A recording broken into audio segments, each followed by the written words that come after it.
welcome back to my channel. My name is Tiffany. Today I'm going to talk about something super exciting. I cannot believe I'm actually filming this video now because all of this is still so surreal to me.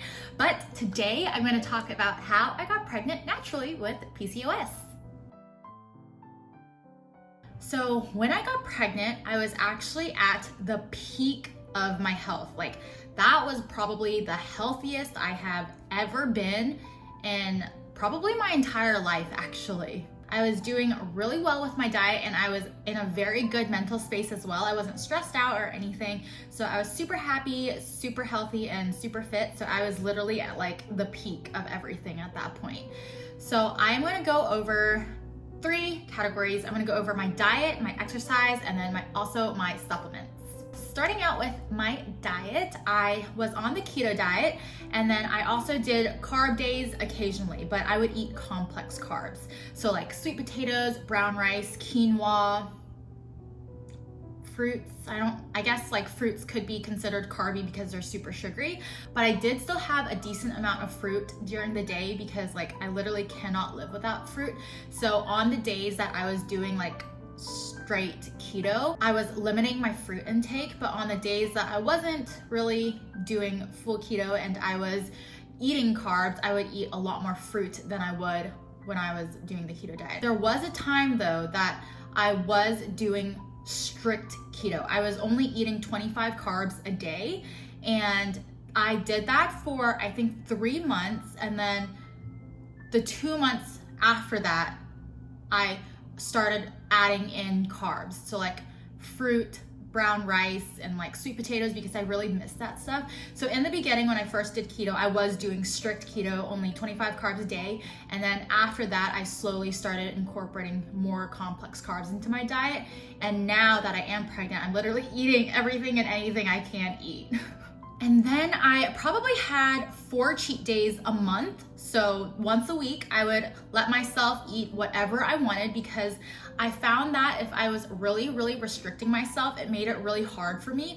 But because I was only eating like bad food, so like any type of like noodle or like cake, candy, chocolate, and stuff like that, I would let myself have it at least like once a week, because I found that it was easier for me to stick to my diet when I did give myself a little bit of it. So I wasn't eating it in like excessive amounts because my body no longer craved it like that. But like I would have like a bite of chocolate or something, and then I would have like a piece of a cake or like a cookie and stuff. And I did allow myself to still eat those types of more sugary carbs. I also completely cut out coffee. So I have not drank coffee in, I'm gonna say, over a year now. So I got my diagnosis in, when was it?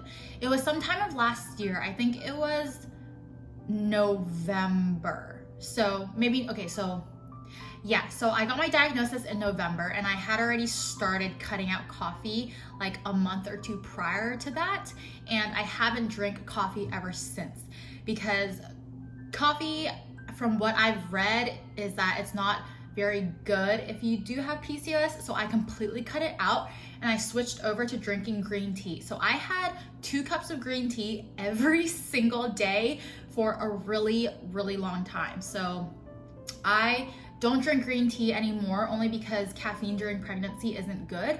So even though you can have still 1 cup of coffee while you're pregnant, I just don't take any chances or any risks. So I have cut out caffeine completely. Like, I don't drink any type of tea or literally anything with caffeine in it. I will not drink right now. But before I was pregnant, I was drinking 2 cups of green tea every single day. And green tea is really good for you. So there's a lot of anti-inflammatory properties in green tea, and it also aids in weight loss. So if that's something that you are looking into, then green tea would be really helpful, and it's just really good for your body in general. There's so many vitamins in it that drinking green tea is just really good. So I love the taste of green tea, so I was drinking 2 cups of green tea every single day. I was also drinking my green juice every single day. So my green juice consisted of spinach, cucumber, celery, green apple, lemon, and ginger. And that green juice had a pretty decent amount of carbs in it. So when I was doing keto and only having 25, is it grams of carbs? Is that how you say it? So I was having 25 carbs a day. That green juice was, I think, like 8 ounces of that green juice was 5 or 6 carbs already, but it had so many good nutrients and stuff in it that I let myself drink it anyway. But when I was drinking my green juice and doing the keto diet, I was still following my 25 carbs every single day. That is everything I did with my diet. I was eating very, very healthily. So I was only eating pretty much meat and vegetable and then a little bit of fruit every single day when I was doing strict keto. And then when I weaned off my keto a little bit and did like low carb days, I would eat complex carbs, fruit, meat, and vegetable. But even when I was eating complex carbs, I would probably only do that 2 times a week. So I still wasn't eating that many carbs throughout the week when I was doing low carb and not full on keto. Okay, so let's move to exercise. I was working out a lot. Like I literally went from never working out to doing Chloe Ting workouts, and the first time I did Chloe Ting workouts was her 2-week challenge, and that's actually when I started working out. But prior to that Chloe Ting challenge, I didn't work out for probably like 6 months, like straight, like literally 0 exercise. So before I started getting really healthy and focusing on my body, I had no energy and I just felt so bad all the time. And then I started Chloe Ting's HIIT workout, the 2-week challenge, and I realized like how much more energy I had. And so that's what pushed me to start actually working out after that. So I was weightlifting 3 times a week. I was doing it on Monday, Wednesday, and Sunday. And then on the other days, I would do Chloe Ting challenges or I would do yoga. So I was working out for a full 5 days out of the week. And so I was very, very, very active. And if I wasn't weightlifting, then I was doing yoga or Chloe Ting. So that kept me in shape still. And it made me feel really good. Like that was the most energy I have ever felt. And even when I was very, very active in high school, because I did sports like all 4 years of high school, like I still don't feel like I felt as good as I do now when I had like my diet incorporated into it and as well as the exercise. So yeah, before I got pregnant, like I was literally at like my peak health and fitness. And I've always preferred weightlifting over cardio. So once I started weightlifting, I realized that like before when I was trying to exercise, I hated it so much because I wasn't doing the right exercises for my body. So I was doing a lot of cardio. So I did soccer in high school and 4 years of cross country. So that's like straight up cardio only. And I didn't weightlift. And then after I graduated high school, I tried to keep running, but like I just hated it. So I couldn't do it and I couldn't figure out what I liked doing at the gym. And then I found that when I was weightlifting, like my body just felt so good. Like I felt like I had so much energy and I was so happy after working out, which is how you're actually supposed to feel after you're working out. So if you work out and you feel really bad and just like drained, you might not be doing the right exercises for your body. And that's what I realized. So I really enjoy weightlifting over cardio. And apparently cardio isn't that good for people who have PCOS anyway, because it puts a lot of stress on your body. Whereas if you're weightlifting, you're kind of like releasing that stress. So I guess that makes sense as to why I actually did not really like cardio, because it made me feel really, really bad after I did it. And then going over my supplements. So I was taking 7 supplements before I got pregnant. I was taking Avastal, cranberry, probiotic, melatonin, collagen, and fish oil. So I will go over all the good stuff about every single one of them. And I'm still taking, right now, I'm still taking Avastal, cranberry, my probiotic, and now I'm taking a prenatal. So I'm currently 12 weeks pregnant now. But yeah, so Avastal is good for insulin resistance. So I am insulin resistant and I had to get that under control. And I think when I did keto, my insulin resistance was under control, which is how I was able to like get everything else in order with my body. And that's how I fell pregnant. So I'm still taking Avastal, and Avastal is also really good for egg quality. And then with the cranberry, I am very, very prone to UTIs. And I actually didn't know that if you have PCOS, people are more prone to UTIs than the normal person. So before I was taking cranberry, I was getting like 2 or 3 UTIs every single year, and they're so painful and so uncomfortable. So now that I have been taking cranberry, I think I get one at least once a year now. So I still get them because they're literally impossible to avoid, even if you're doing everything right, only because of the way our anatomy is laid out.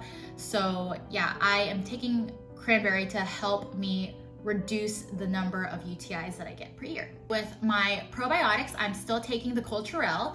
I used to take 2 every single day before I was pregnant, so I was taking 1 in the morning and 1 at night, but now that I'm pregnant, I'm only taking 1 of them. So your gut health is so important to your overall health, and because people with PCOS have higher levels of inflammation, sometimes that can show itself in your gut health. So making sure you have a healthy gut is also super important, because you will feel really, really bad if you're constantly having an upset stomach, and like it just makes your whole body feel like you don't have energy if you have poor gut health. So making sure you're taking a proper probiotic is very, very important.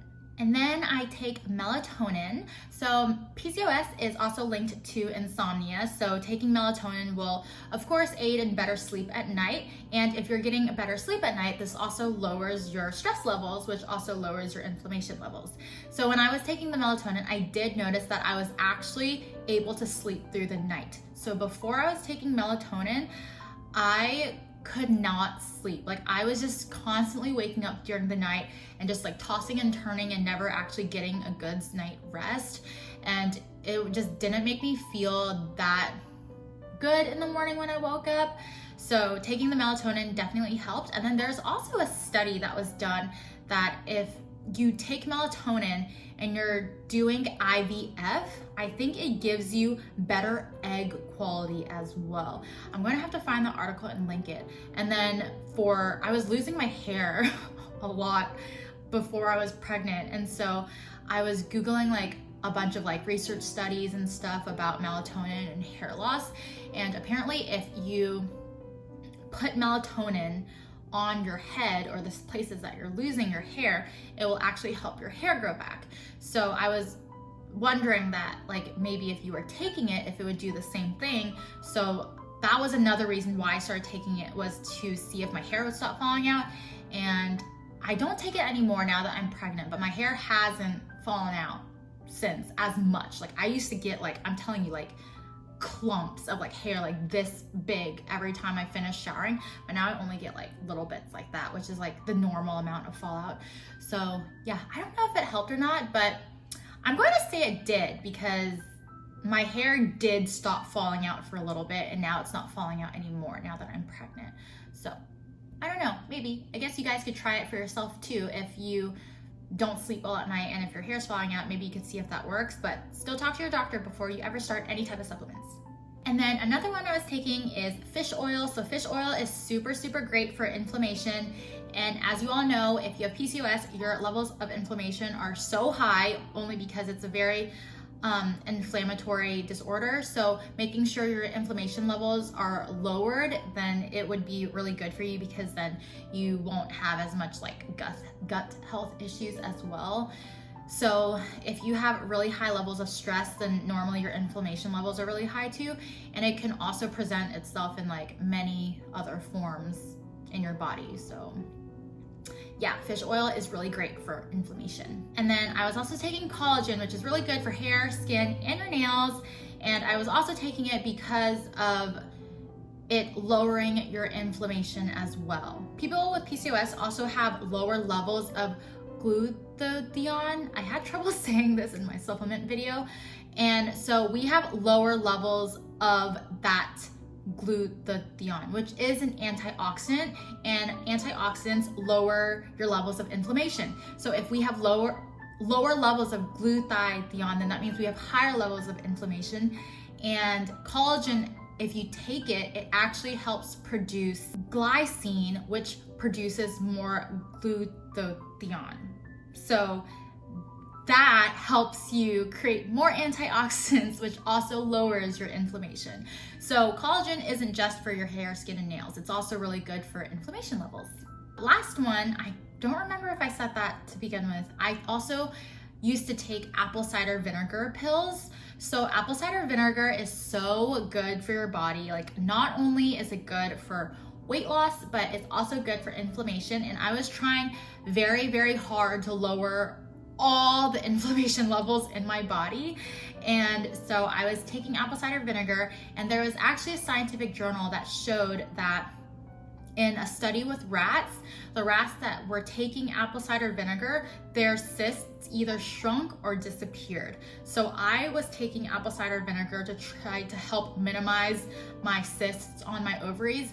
And the crazy thing is, I think it actually worked. So apple cider vinegar and green tea also does the same thing. So in another study, green tea was also shown that it lowered the amount of cysts and inside the rat's ovaries. So pairing those two together every single day, I think was really helpful for me, because when I went for my, I think 3 or 4 month checkup at my endocrinologist, she actually did tell me that the number of cysts on my ovaries have gone down drastically compared to how many I had when she first saw me. So I think it actually worked. But yeah, those were all the supplements I was taking, and that was my diet and my exercise. I think out of all of that, what helped me the most was definitely getting my insulin resistance under control, getting my inflammation under control, and I was also not stressed out about getting pregnant. Like, the doctor did tell me if you wanted to get pregnant, then we would probably have to do fertility treatments to get pregnant. So that was not something that I was just thinking about. I was thinking, oh, if I wanted to get pregnant, then we'd probably have to go down that route. So just having that thought in the back of my mind and knowing that everything else was also in God's hands, like, it helped me not focus on getting pregnant. And I think because I wasn't super focused on that, my body wasn't stressed out. Like, I wasn't putting this unneeded amount of pressure on myself to make a baby. Like, I was just focused on making myself the happiest, the healthiest, and the best version of myself that I possibly could be.